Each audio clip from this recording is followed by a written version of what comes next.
Então vamos ler Isaías, capítulo 9, versículo 2 e 6, onde diz assim a palavra do Senhor: E o povo que andava em trevas viu grande luz, e aos que viviam na região da sombra da morte, resplandeceu-lhes a luz. Continua no capítulo 9, versículo de número 6. Porque um menino nos nasceu, um filho se nos deu, o governo está sobre os seus ombros, e o seu nome será Maravilhoso Conselheiro, Deus Forte, Pai da Eternidade e Príncipe da Paz. Amém? Vamos ao capítulo de número 3 de João, versículo 16 em diante. Versículo muito conhecido pela igreja, onde nos relata sobre a missão do Filho de Deus. Onde diz assim: Porque Deus amou o mundo de tal maneira que entregou o seu Filho unigênito, para que todo o que nele crê não pereça, mas tenha a vida eterna. Porquanto Deus enviou o seu Filho ao mundo, não para que julgasse o mundo, mas para que o mundo fosse salvo por ele. Quem nele crê não é julgado. O que nele não crê já está julgado, porquanto não creu no nome do unigênito Filho de Deus. E o julgamento é este, que a luz veio ao mundo, e os homens amaram mais as trevas do que a luz, porque as suas obras eram más. Pois todo aquele que pratica o mal aborrece a luz, e não se chega para a luz, a fim de que não seja arguiadas as suas obras. Quem pratica a verdade aproxima-se da luz, a fim de que as suas obras sejam manifestadas, porque foram feitas em Deus. Amém? Pode tomar o seu assento dando glória ao nome do Senhor. Essa noite, como profeta do Senhor, eu quero ministrar uma bênção sobre essa igreja. Eu quero que você abra o seu coração, igreja, para adorar ao nome do Senhor. Eu quero te dizer que enquanto você adora, o Senhor vai visitar aqueles que estão lá na sua casa. Enquanto você adora, o Senhor vai visitar o seu filho. Enquanto você adora, irmã, Deus vai lá visitar o seu esposo, a sua esposa, a sua família. Deus vai cuidar. Eu só quero que você foque em adorar a Deus, e tudo o que o seu coração deseja, Ele fará. Amém? Bem, essa noite eu quero ministrar à igreja, contar um pouco da história de Jesus e focar na sua segunda vinda gloriosa. Bem, os versículos lidos falaram-se de uma luz que resplandeceu sobre as trevas. E essa luz que eu vou falar essa noite é Jesus. A igreja teve a oportunidade de ver essa calamidade que aconteceu semana passada naquela boate em Santa Maria. Quantos tiveram a oportunidade de ver? Creio que quase todos os irmãos. Pois eu estava vendo uma reportagem no Jornal da Record essa semana. E o jornalista soltou uma tese bem interessante lá, uma opinião dele. Que ele falava o seguinte: por que quase 100 pessoas foram encontradas mortas no banheiro? Por quê? E ele explicava: a fumaça, quando o fogo começou a queimar no teto e a fumaça começou a aparecer, aquelas pessoas não conseguiram enxergar. Toda a luz da boate foi danificada. E em frente àquela boate tinha um poste do outro lado da rua, bem mais alto. Então aquela luz não era suficiente para que as pessoas pudessem ver. E muitas pessoas foram mortas no banheiro. Ele dizia: por que no banheiro? Porque em meio àquela fumaça, em meio àquela escuridão, em meio àquelas trevas, o único lugar que era capaz de refletir a luz dentro daquela boate era no banheiro. Por quê? Porque no banheiro tinha vidros, tinha azulejos, e muitas pessoas correram para lá achando que era uma saída, mas não era. Aquela luz não era a luz que levariam aquelas pessoas a salvar as suas vidas. Mas essa noite eu quero ministrar sobre uma luz que os tempos não puderam apagar, sobre uma luz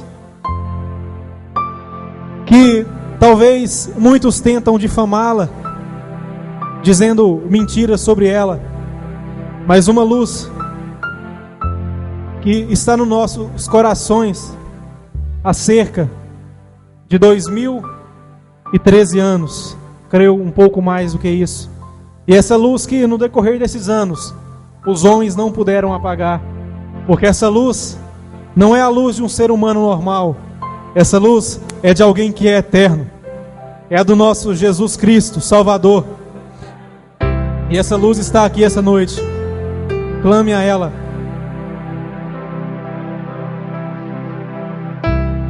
Bem, vamos falar sobre o princípio da criação.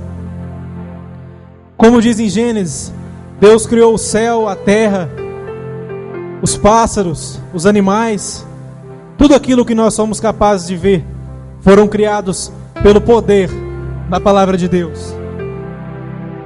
Mas Deus viu que somente criar a terra não era algo bom, precisava de alguém para cuidar. Deus também precisava de alguém para conversar, de um amigo.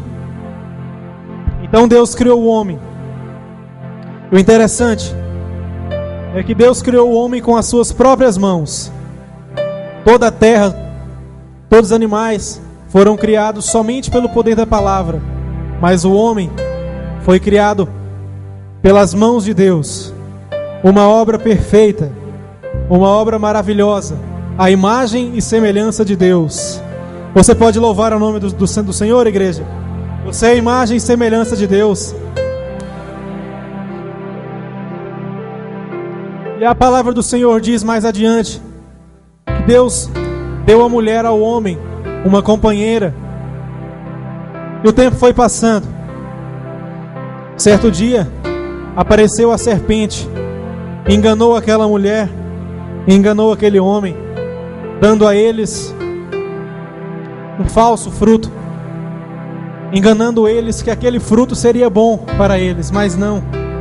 Aquele fruto da árvore do conhecimento do bem e do mal era um fruto que Deus ordenara o homem a não comer. Aquilo não era para o ser humano, mas o inimigo, como ele é astuto e sagaz, foi lá e enganou aquele homem e aquela mulher para que comesse daquele fruto. Deus criou o homem para ser o seu amigo, para ser o seu companheiro. A Bíblia nos diz que Deus sempre ia ao Éden para ter com o homem, para conversar com o homem. Mas depois que o homem pecou contra Deus, Deus o retirou do Éden e o mandou para cuidar da terra.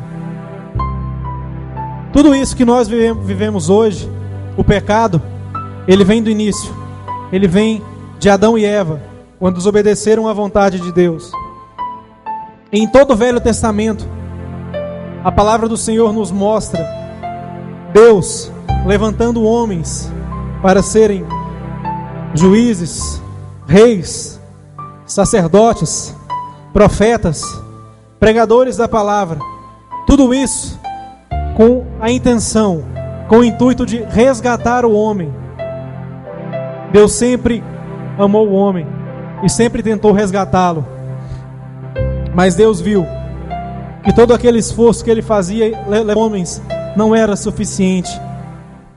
Ele precisava enviar alguém santo, alguém que não tivesse pecados, alguém celestial, alguém que viria e que não iria se corromper nesse mundo. E esse alguém é o nosso Jesus Cristo, o Salvador do mundo.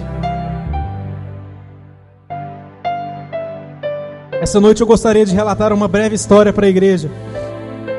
Essa história, ela diz respeito a dois jovens, dois amigos que estudavam no ensino médio. E esses jovens se formaram. Um deles era muito dedicado, muito esforçado. Já o outro levava uma vida mais ou menos, uma vida meio lá, meio cá, sem se importar muito com as coisas. E o tempo passou, esses jovens cresceram, entraram na faculdade e conseguiram se formar.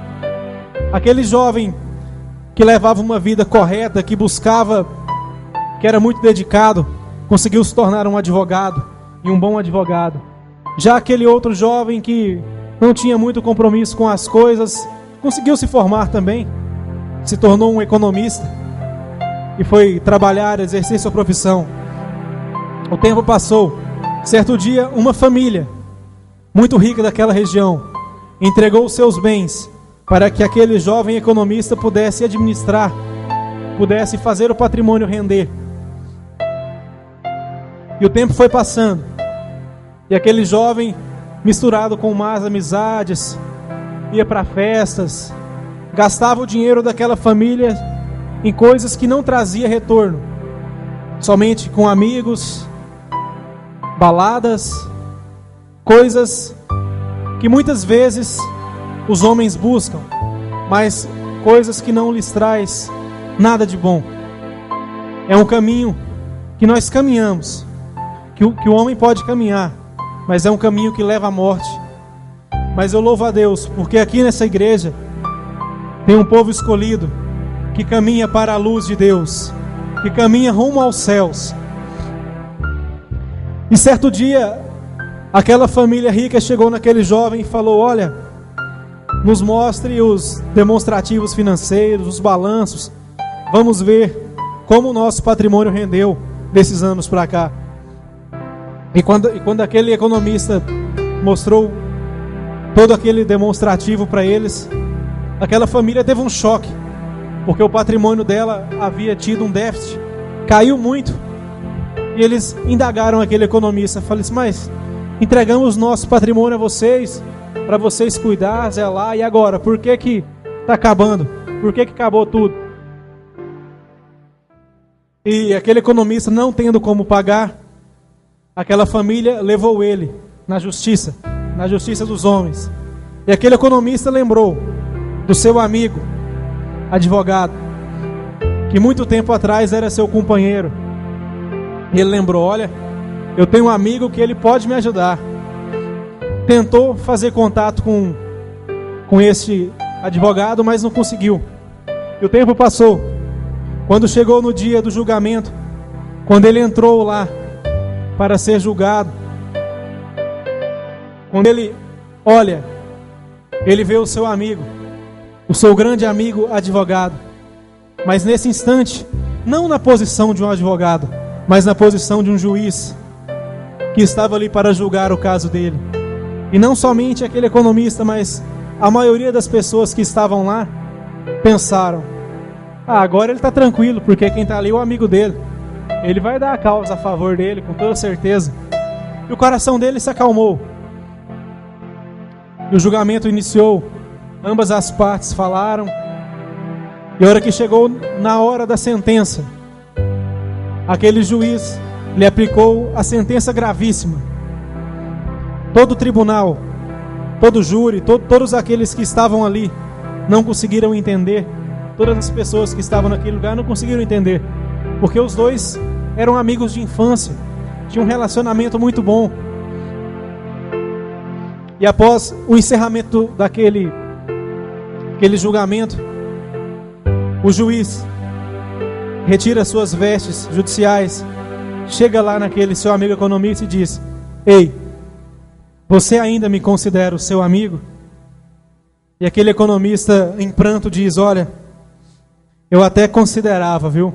Mas depois dessa sentença, não considero mais meu amigo. O juiz, então, naquele momento, nos dá uma grande lição. Ele, virando para o seu amigo economista, ele diz: olha, eu, na posição de juiz de direito, só poderia te julgar. É o meu dever, é a minha obrigação, eu estudei para isso, e era o correto que eu fizesse. Mas eu, como seu amigo, lhe dou um cheque neste momento, no valor da sua fiança, para você pagar e ser livre, e me pagar quando puder. O que eu aprendo com essa breve história, meus queridos? Deus, vendo que toda a carne já estava pecaminosa, toda a carne já estava perdida, já caminhava rumo à morte, Ele tirou as suas vestes judiciais, desceu de seu trono de glória e veio aqui para essa terra, viver com os pecadores, andar com os pecadores, viver como nós, sofrer como nós, para pagar o preço dos nossos pecados, lá na cruz do Calvário.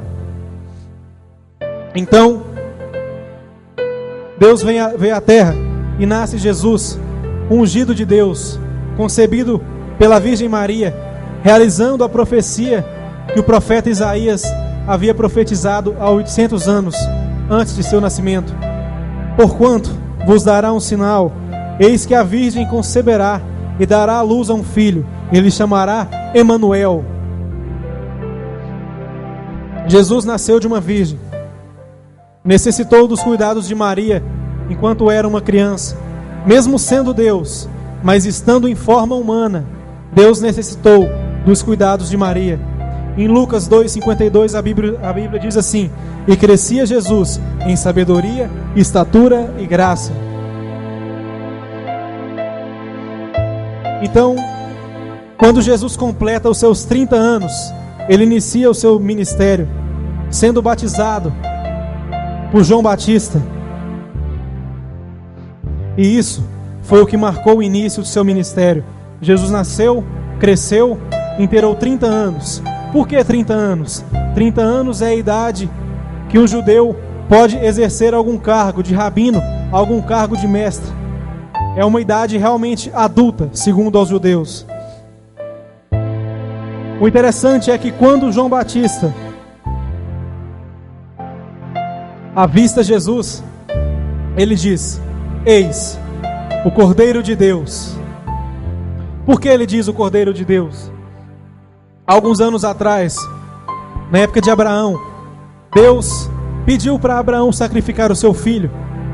Abraão só tinha um filho, que era dele e de Sara, o filho da promessa, o filho que Deus havia lhe prometido, por nome Isaque. E certo dia Deus disse para Abraão: Abraão, sacrifica o seu filho, leva ele ao monte e sacrifica ele para mim. A Bíblia diz que Abraão teve 3 dias até chegar ao monte. Em 3 dias, creio eu que Abraão teve muita coisa para pensar. Pensou muito sobre o que Deus havia lhe pedido. Mas como Abraão era um homem temente a Deus, fiel a Deus, ele levou o seu filho naquele lugar. E chegando naquele local, Isaque vira para o seu pai Abraão e pergunta: papai, eis que eu vejo o cutelo, a lenha, mas onde está o cordeiro? E aquele pai, naquele momento, diz: Deus proverá. E Deus proveu. Quando Abraão levantou o cutelo para imolar o seu próprio filho, bradou um anjo do Senhor por 2 vezes, dizendo: não mate o seu filho, Abraão. Deus poupou o filho de Abraão, mas não poupou Jesus Cristo, o seu filho. Aquela pergunta que foi feita por Isaque: pai, onde está o cordeiro? Aquela pergunta foi vagando por todo o Velho Testamento. Grandes homens se levantaram e não conseguiram responder, até mesmo o sábio Salomão. Mas João Batista, quando batizava no Jordão, ao avistar Jesus, ele disse: eis o Cordeiro de Deus. Aí está ele. E no ministério de Jesus, ele fez muitas curas, muitos milagres foram feitos. Paralíticos e coxos puderam andar, cegos puderam enxergar, surdos puderam ouvir, mudos puderam falar, leprosos foram limpos, e até mesmo mortos reviveram, como foi no caso de Lázaro. Jesus, ele nunca curou para se engrandecer. Pelo contrário, a Bíblia nos diz em Filipenses 2,7: Jesus a si mesmo se humilhou, assumindo a forma de servo, tornando em semelhança de homens e reconhecido como figura humana. Sempre que Jesus curava aquelas pessoas, ele dizia: vai, a tua fé te salvou, não peques mais. Jesus efetuou grandes milagres, grandes maravilhas, mas assim como Cristo foi profetizado no Velho Testamento, havia uma profecia que o Cordeiro de Deus necessitaria ser morto. E isso aconteceu. Para cumprir aquela profecia que está em Isaías 53 e decretar o fim do ministério de Cristo, foi necessário que ele fosse morto, para que através do sacrifício do Cordeiro de Deus, toda a carne pudesse ter uma segunda chance, para que nós pudéssemos estar vivos, para que nós pudéssemos estar aqui hoje. Houve um pagamento com preço de sangue, com o preço do sangue mais puro que já existiu sobre a face da terra. Jesus foi traído por um de seus 12 discípulos, por um daqueles que andavam com ele a todo momento, Judas. Muitas vezes somos traídos, e é ruim, né, gente, ser traído, muito menos por aqueles que andam conosco. Jesus também foi, ele também sofreu isso. E Jesus foi, a Bíblia diz que o nosso Cristo foi açoitado.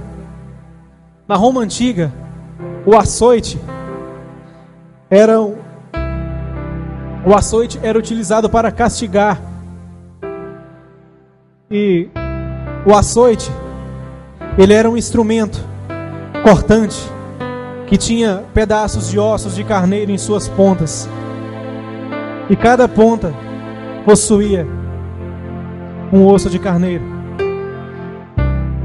Imagino eu a dor que Jesus sentiu quando lhe fora deferido aqueles golpes, aqueles soldados romanos, todos bem preparados, e açoitando o nosso Jesus, açoitando o nosso Cristo, o corpo daquele que sempre foi santo, o corpo daquele que sempre fez o bem, daquele que sempre levava palavras de conforto a pessoas, aquele que pregava o verdadeiro evangelho. E naquele momento, quando Jesus era açoitado, ele também era zombado. Pessoas diziam: mas você não é filho de Deus? Levanta daí, sai daí. Mas eles não entendiam que aquilo fazia parte do ministério de Cristo. Então Jesus veio para salvar os seus, para salvar os judeus, povo que fora escolhido por Deus. Mas eles o rejeitaram e o atacaram com muita ira. A Bíblia nos diz que Jesus estava com tanta sede que pediu água para aqueles homens. E a Bíblia diz que aqueles homens foram lá e colocaram vinagre na boca do nosso Jesus.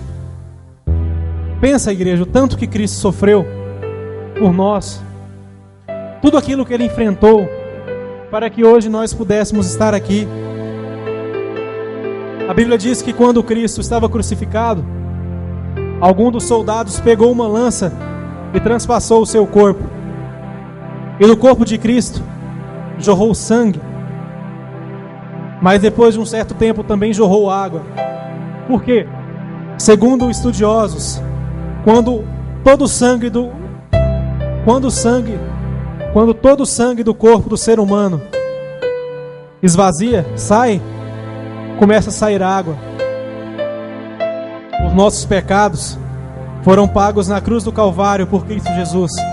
E não foi somente uma gota de sangue, foi todo o sangue do Cordeiro de Deus, todo o sangue daquele que era santo, daquele que é santo, daquele que jamais vira um engano da boca dele, daquele que era perfeito, daquele que era homem, mas também era Deus. O nosso Jesus morreu, como muitas pessoas morrem, mas tem uma diferença. Após o terceiro dia, o nosso Cristo ressuscitou dentre os mortos, para confirmar as profecias e dizer que através da sua morte nós temos a vitória. Através da morte de Cristo, nós podemos ser resgatados. Meus irmãos, Jesus enfrentou os mesmos problemas que nós enfrentamos hoje. Jesus passou fome, Jesus sentiu frio, Jesus foi humilhado, Jesus passou por provas, foi zombado, e Jesus morreu na cruz do Calvário, para que todos nós pudéssemos estar aqui essa noite. Quando Jesus foi morto, rasgou-se o véu do templo, e uma nova aliança foi feita, uma aliança paga com o preço do sangue mais puro que pairou sobre essa terra. Meus irmãos, mesmo com todos os nossos defeitos, com todas as nossas imperfeições, Jesus morreu por nós. Creio eu que quando Jesus carregava aquela cruz, Ele podia ver em sua mente o rosto de cada pessoa que está aqui hoje, o meu rosto, o seu rosto. E Jesus foi forte, venceu, cumpriu a sua missão na terra. Meus irmãos, Deus conhece o nosso interior, Deus conhece as nossas dificuldades. Ele sabe que nós somos imperfeitos, que nós somos falhos, que nós somos pobres pecadores. Mas quando nós somos capazes de reconhecer que somos míseros pecadores e que sem Jesus nós não somos nada, então Ele nos dá uma segunda chance. Nós nascemos de novo em Cristo Jesus. Deus te ama, igreja. Deus te ama, jovem. Ele está aqui essa noite para te abençoar, para mudar a sua vida, para escrever uma nova história na sua vida.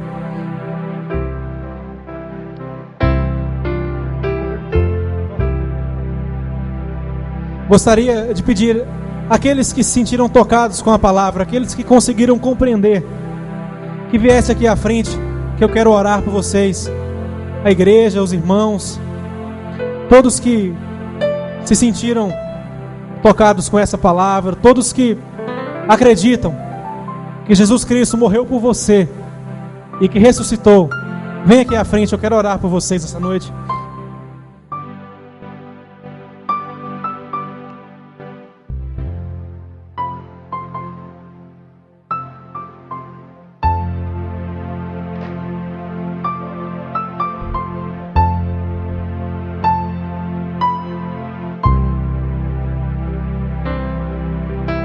Glória a Deus, bendito seja o nome do Senhor. Pode vir, igreja.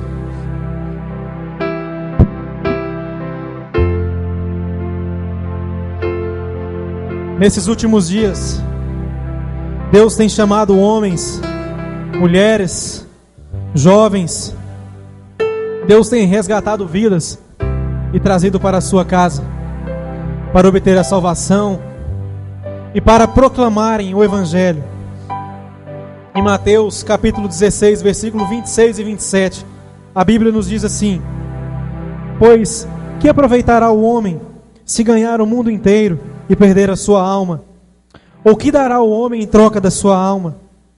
Porque o Filho do Homem há de vir na glória de seu Pai com os seus anjos, e então retribuirá cada um conforme as suas obras. Essa noite nós podemos estudar, nós lemos e aprendemos sobre um pouco do ministério de Cristo, um pouco sobre a vida de Cristo, sobre a sua morte, sobre a sua ressurreição. Eu quero dizer novamente que mesmo com todas as nossas falhas, mesmo com todas as nossas dificuldades, Jesus nos ama, morreu por nós. Ele não morreu por um e por outro, mas sim por todos.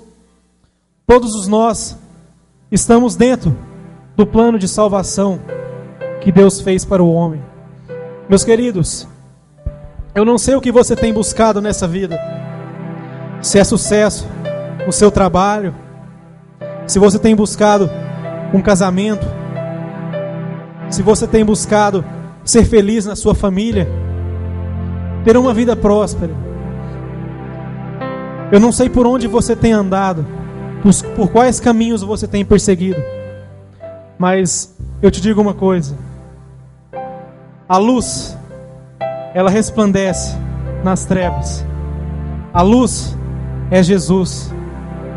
E Jesus está aqui essa noite, trazendo paz, trazendo perdão para essa igreja e para todos nós. Meus queridos, Deus tem um propósito com cada um de nós, mas para isso não basta nós sermos pessoas de bem. Ser pessoas de bem é algo que está na nossa obrigação, está na Constituição. Nós devemos ser pessoas de bem. Não adianta vivermos uma vida correta se nós não tivermos a luz que resplandece nas trevas. De nada adianta. Se nós não tivermos Jesus no nosso coração, todo o nosso esforço, todas as nossas buscas serão em vão.